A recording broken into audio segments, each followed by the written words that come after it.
Muy bien, continuamos con más de El Mundo en 7 días. Habíamos anunciado y vamos a hablar sobre la seguridad de los datos, la seguridad de la información. Nos acompaña un experto del tema, es Narcisio Basic. Narcisio Basic, la hice bien, está bien. Soy Sí, yo croata, no me pongan aprietos. Él es el Business Information Security Officer para Equifax en Chile, Perú y Ecuador y además director ejecutivo de la Alianza Chilena de Ciberseguridad. Esto me suena a la Liga de la Justicia. Eh, sí. Narciso, muchísimas gracias primero por la buena onda de recibirnos. Él está en Santiago de Chile, donde estamos haciendo este enlace ahora para hablar sobre la seguridad de los datos en Internet, un poco de lo que está pasando. ¿Cómo está? Empecemos a rasgos generales, luego vamos a ir particularizando. ¿Cómo ves tú el tema de la administración de la seguridad de la información? A ver, hoy primero que nada, o primero que todo, en realidad, Roberto, encantado de estar en este espacio contigo hablando de este tema que en el caso mío me apasiona. O sea, llevo aproximadamente algunas décadas ya trabajando en estos temas. Eh, Ahí, Roberto, un poco hay que contextualizar la pregunta, o contextualicemos, dependiendo de qué. Aquí entra la parte como el abogado, depende. Hablando de Depende. Esa es la Iberoamérica, palabra, América Latina. esa es la palabra favorita del consultor corporativo. Oiga, ¿debemos recortar personal o debemos agilizar las ventas? Depende. Sí. Entonces, ah, si nosotros nos enmarcamos, por ejemplo, en Ecuador, nos enmarcamos en el caso de América Latina o en el caso de Iberoamérica, yo creo que hemos tenido muchos avances estos últimos tiempos. Entonces, específicamente en Ecuador, hemos tenido modificación a la ley de protección de datos, la cual ya está implementada, la cual de alguna manera exige ciertos controles. O ciertas protecciones, para hacerlo de forma más simple, que uno debe tener con la información. Y como todos sabemos, la información es súper importante. Sin información nosotros no podemos hacer cosas. De hecho, se dice que la información es como el petróleo en este caso del futuro. Eh, pero también con solamente información tú no puedes crear cosas o no puedes de alguna manera montar un servicio o hacer algo positivo o, ¿cómo lo podría decir? Eh, Sin el análisis de la información o el buen tratamiento de la información, tú no puedes sacarle provecho a la información. No sé si me explico de mejor manera. Totalmente de acuerdo. La información, o sea, esa big data que está almacenada, luego viene el tema de segmentación para poder saber, y vamos ya a llegar a los puntos de micro y demás. Pero esa protección, más allá del aparataje legal que va un Ujú, poco creciendo, ahí es como la necesidad genera el músculo, ¿no? ujú, A medida que va avanzando este mundo tecnológico, tratan de ir avanzando las leyes y las regulaciones. Ahora, ujú, en cuanto a al buen uso de esa información, ¿cómo ujú, está el análisis en el caso ecuatoriano, por ejemplo, el buen uso de esa información? Porque por un lado tienes la información que se va, que se pierde, la información que se la roban formalmente, la información que te la venden cuando te llegan todos estos, aceptar las condiciones. ujú. Yo no sé cuántas personas, no sé si tú, que eres un experto de seguridad, has leído la, acepto las condiciones y si estás en desacuerdo de literal C, inciso cuarto, párrafo segundo, tienes que poner acepto, si no, no puedes utilizar la aplicación. Entonces, ¿cómo estamos con eso en cuanto al buen uso de nuestras vidas digitales? Sí, con respecto a eso, sí, en mi caso personal, lo que yo hago es cuando un sitio me coloque esos disclaimers, esas cookies que uno le llama, y no estoy de acuerdo con los acuerdos, valga la redundancia, que está mostrando este sitio. Yo lo que hago es que rechazo todo. Y por otro lado, lo que hago también es que si no me permite acceder aún así a la información que quiero visualizar, busco algo relacionado con eso mismo. Entonces, eso es lo que hago yo en lo personal.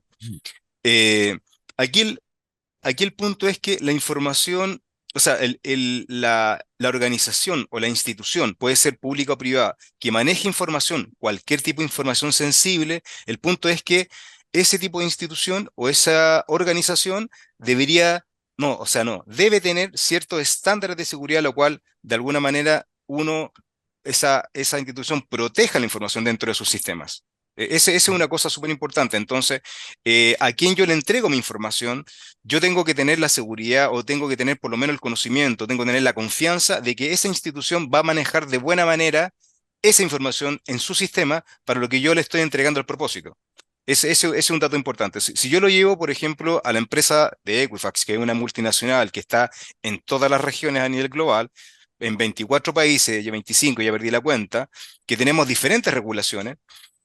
Claro, en el caso de nosotros, como somos una multinacional, la cual tenemos que cumplir de buena manera todas estas regulaciones y todos los estándares que nosotros tenemos implementados, nosotros sí nos preocupamos, por ejemplo, estoy dando un ejemplo desde la experiencia de uno, nosotros sí nos preocupamos desde que, de dónde se saca la información, cómo llega la información, cómo se procesa la información y cómo queda la información. Te hago un ejemplo, ¿Ok? por el caso, nosotros tomamos la información, el canal de comunicación de esa información ya viene cifrado. Entonces, y adicionalmente nosotros, cuando llega la información en nuestro sistema, nosotros ciframos la información. Y después cuando nosotros dejamos guardada la información o reposada la información, en reposo lo hicimos nosotros, también la ciframos. Entonces, claro, como nosotros tenemos estrategias de protección de datos y de ciberseguridad, nosotros tratamos de que esa información desde el end-to-end Ujú. sea cifrada. ¿Por qué? Porque si un malintencionado, si un atacante llegase a capturar la información entre medio, va a haber basura. Y si el atacante, por ejemplo, llegase a donde está alojada la información, también va a haber basura. Entonces, ese es uno de los miles de ejemplos que hay de cómo uno debe tratar la información. Entonces, de hecho, en eso mismo, estas organizaciones también deberían tener políticas de almacenamiento de esta información, las Ujú. cuales estas políticas deben estar eh, relacionadas también a las leyes locales o normativas locales, porque si tú tienes información que no vas a utilizar y que a lo mejor a nivel de norma, cualquier cosa, debería estar eliminada, uno también tiene que preocuparse de eso.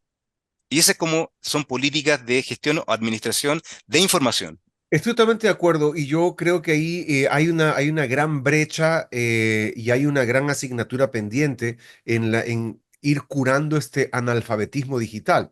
Te lo voy a Ujú, poner en palabras gruesas, es decir, cuando tú llegas a una institución y te van a un banco, tú ves la puerta del banco, ves el tamaño del edificio y un poco el proceso del ser humano viene de ahí, ¿no? Que dices, bueno, esto se ve un banco serio, confianza. abres la puerta, te da confianza, entras. Y tú te piden, vas a cualquier cosa, abrir una cuenta, te piden los datos y tú das tus datos, tu dirección, la data que te piden. En online no existe esa misma capacidad de advertencia por parte del usuario.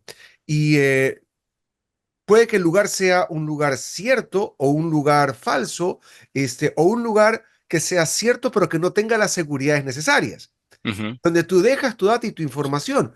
¿Cómo prevenir como usuario que no te pase? Estamos hablando, recién pasó el tema del robo de los iris ujú, de las personas ujú. que se entregaron a una entidad que no estaba legalizada.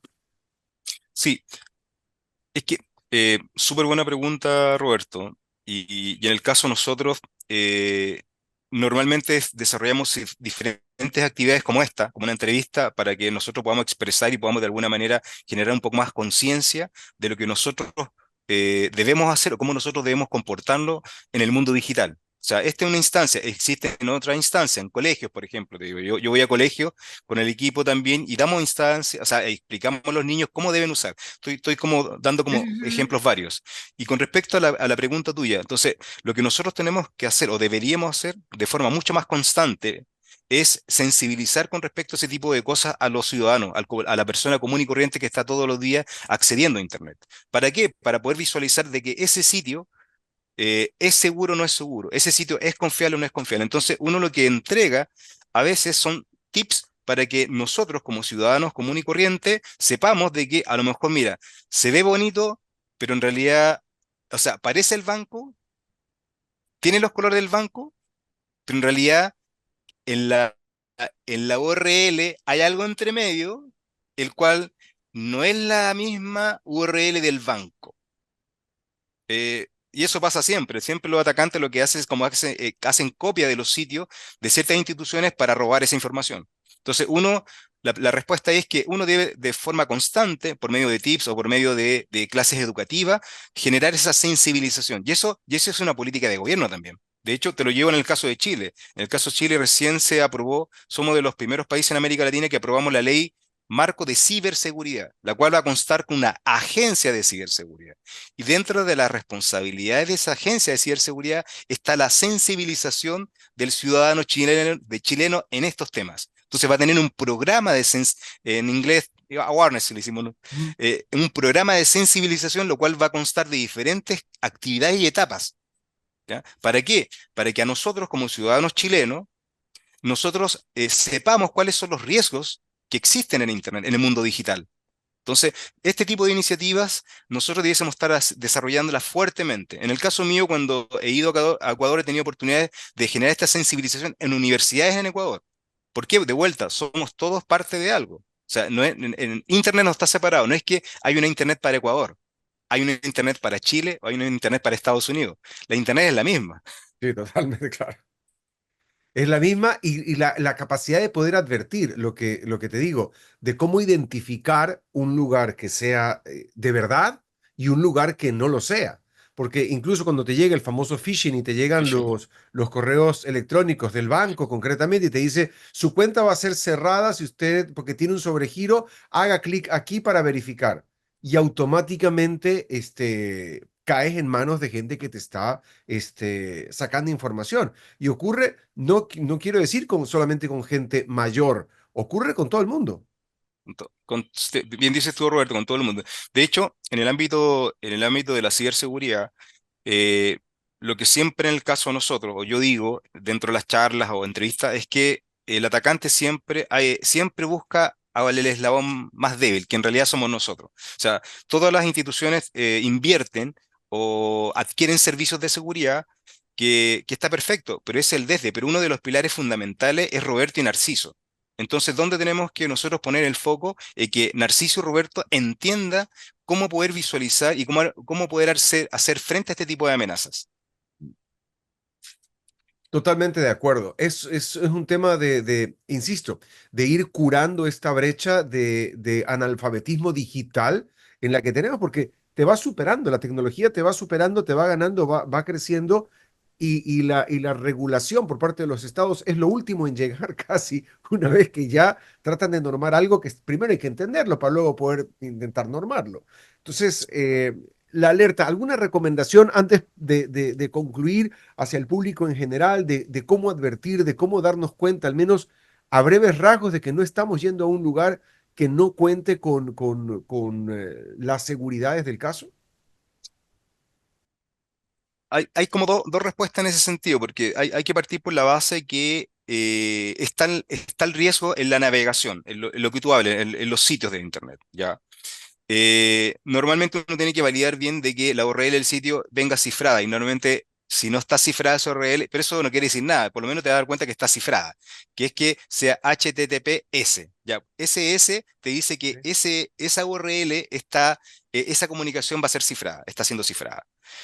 Por otro lado, uno tiene que validar bien el sitio. Si es un sitio de compra, tiene que validar bien que la URL realmente sea del sitio de compra. ¿Ya?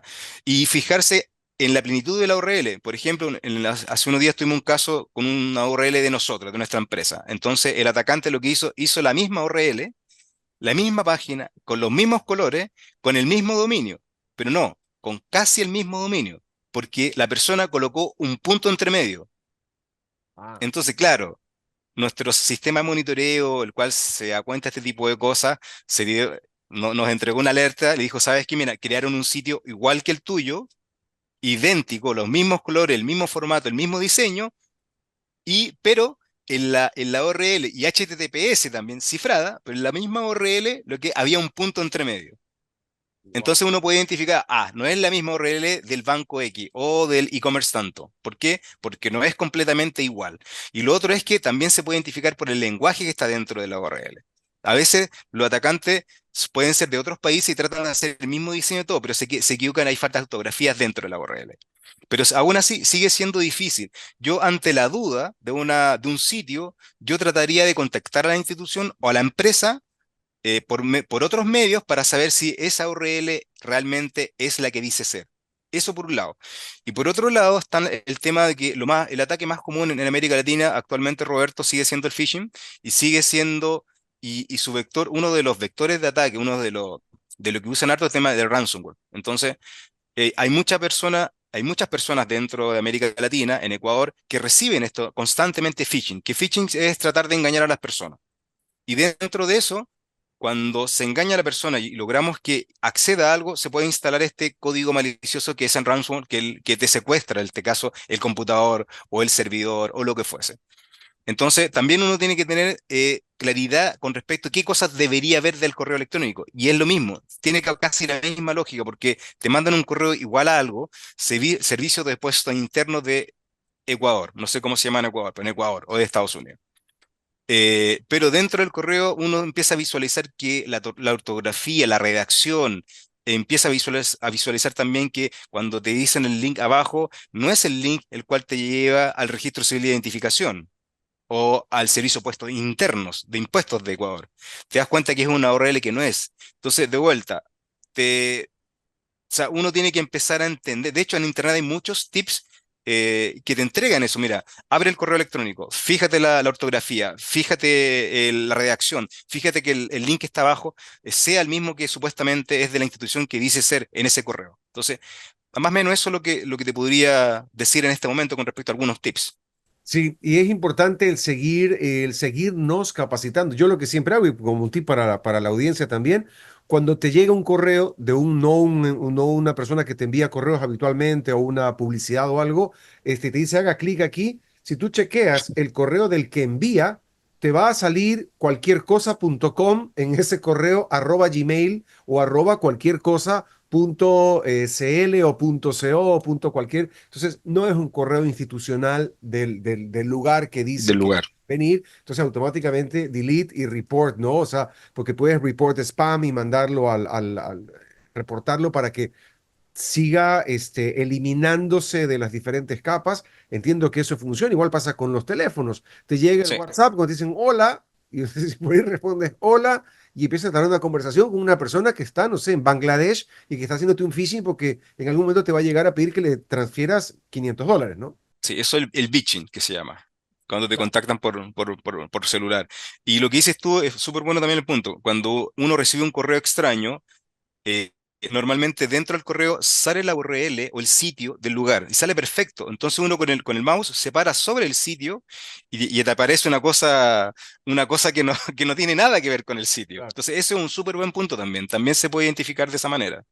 Te agradezco muchísimo el tiempo y podemos seguir con esto. Y la recomendación a la audiencia es estar atentos, capacitarnos y seguir aprendiendo cada día. Te agradezco muchísimo por la información y por el tiempo con tu inmensa experiencia.